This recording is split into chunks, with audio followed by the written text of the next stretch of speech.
नमस्कार, नक्षत्र दुनिया चैनल में आप सभी का हार्दिक स्वागत है। आज के वीडियो में हम बौद्धिकता को बताने वाले कुछ ज्योतिषीय सूत्रों पर विचार करेंगे। यानी वो कौन सी परिस्थितियां होती हैं जिन्हें देखकर हम आसानी से पता लगा पाएंगे कि व्यक्ति का मानसिक स्तर अच्छा है अथवा नहीं या मध्यम स्तर का है।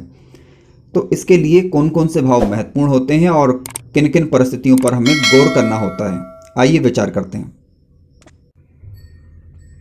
मित्रों, बौद्धिकता के सूत्रों को समझने के पूर्व हमें कुछ बेसिक जानकारी होना आवश्यक है।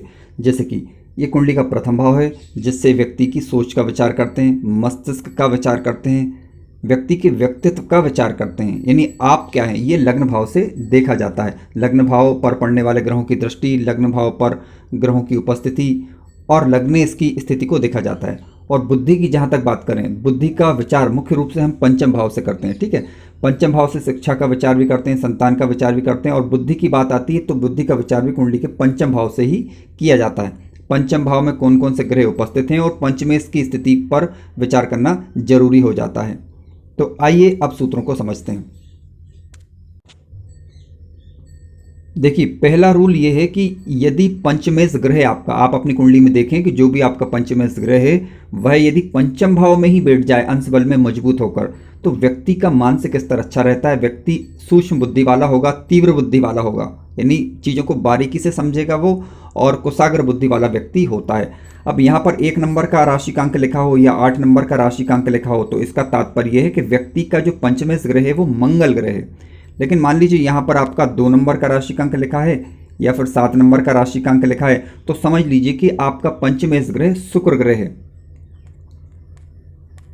यदि यहाँ पर 3 नंबर का अंक लिखा है या 6 नंबर का अंक लिखा है तो आपका पंचमेश ग्रह बुध ग्रह है। यदि यहाँ पर 4 नंबर का अंक लिखा है तो समझ लीजिए कि आपका पंचमेश ग्रह चंद्र ग्रह है। यदि 5 नंबर का राशिकांक लिखा है तो आपका पंचमेश ग्रह सूर्य ग्रह कहलाएगा।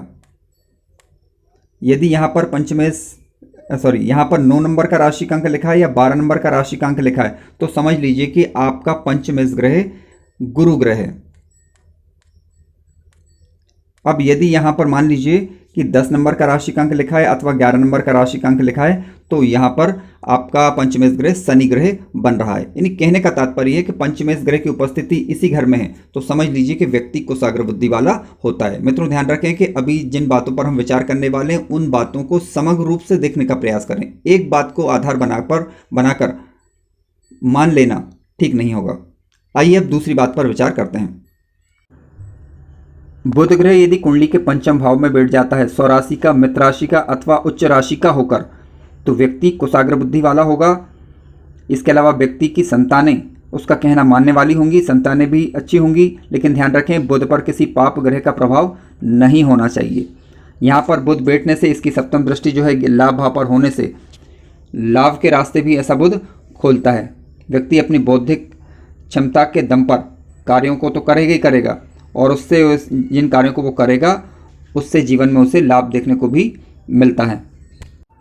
पंचमेश ग्रह यदि कुंडली के केंद्र भाव में, यानी पहले घर में, चौथे घर में, 7वें घर में अथवा 10वें घर में पंचमेश ग्रह बुध के साथ या गुरु के साथ बैठ जाए तो व्यक्ति कुशाग्र बुद्धि वाला होगा। व्यक्ति की बुद्धि अच्छी होगी। ध्यान रखें कि पंचमेश ग्रह यहाँ पर नीच राशि का नहीं होना चाहिए। कहीं पर भी पंचमेश ग्रह बैठ रहा हो लेकिन नीच राशि का ना हो और अस्त का ना हो।